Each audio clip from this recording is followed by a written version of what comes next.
নমস্কার সকলকে। প্রতিদিনের মতো আবারও নিয়ে চলে এলাম নতুন একটা ব্লগ ভিডিও। আর আজকের ভিডিওর শুরুতেই নানান কালারের, দেখো সবুজে লালে ভরা কত রকমের সবজি।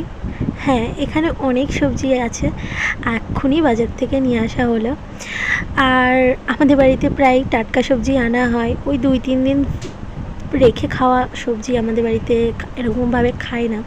তো চলো, বাজার থেকে তো কী কী সবজি এনেছে সেগুলো তো আমাদের দেখিয়ে দিলাম, মুখে আর বললাম না।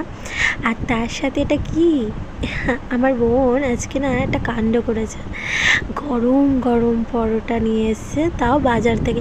এই যে পেটাই পরোটা বলো বা ছেঁড়া পরোটা বলো, যেটাই বলো, আমরা কিন্তু এটাকে পেটাই পরোটা বলি।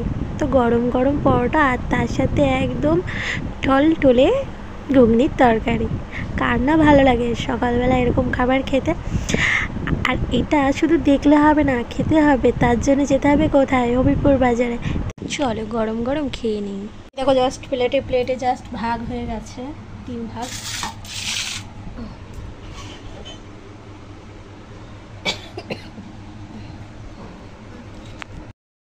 দেখেছো তো আমার মায়ের কাণ্ড, কত পরোটা দিয়েছে। এত পরোটা কি খাওয়া সম্ভব?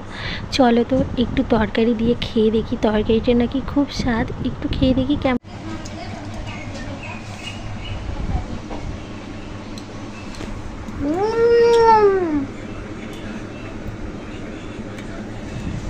বিশাল। তারপরে বন্ধুরা, এখানে আমি খেতে বসে পড়েছিলাম। তোমাদের তো আগেই বলেছি যে আমার সকালবেলা প্রচণ্ড খিদে পাই মেডিসিন নেওয়ার পরে। তো পরোটাটা আমি খেয়ে নিচ্ছি। আর পেছনে যে দাঁড়িয়ে রয়েছে যে বাইকটা, ওটা আমার সোনার বাইক, তোমাদের দাদা ভাইয়ের বাইক। বুঝতেই পারছো, এই বাড়িতে রেখে গেছে, যেহেতু ওই বাড়িতে রাখেনি। তার কারণ আমাদের মাটির ঘর, জানো সবাই, প্রচণ্ড ইঁদুরের উৎপাত। তো সত্যি বলতে বাইকটা রাখবে না, এই আমাদের এই বাড়িতে রেখেই, তাই না, ইঁদুরে মাঝে মধ্যে খুবই উৎপাত করে, বুঝলে তো। গাড়িটার অনেকটাই ক্ষতি হয়ে গেছে।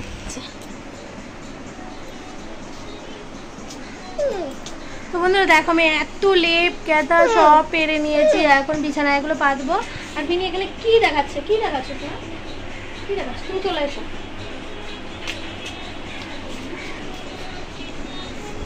এখন আমি আর মিনি এখন চিন্তায় পড়েছি। মিনি তো আসলে আমার সাথে গল্প করতে, কিন্তু আমি এখন চিন্তায় পড়েছি ওর সাথে গল্প করবো না এই বিছানা যে নামিয়ে ফেলেছি সব এগুলো তুলবো। একটা বড় চিন্তা। এই চিন্তার থেকে এখন আমরা দুজনে মুক্তি হই কি কর। তুই বারবার তো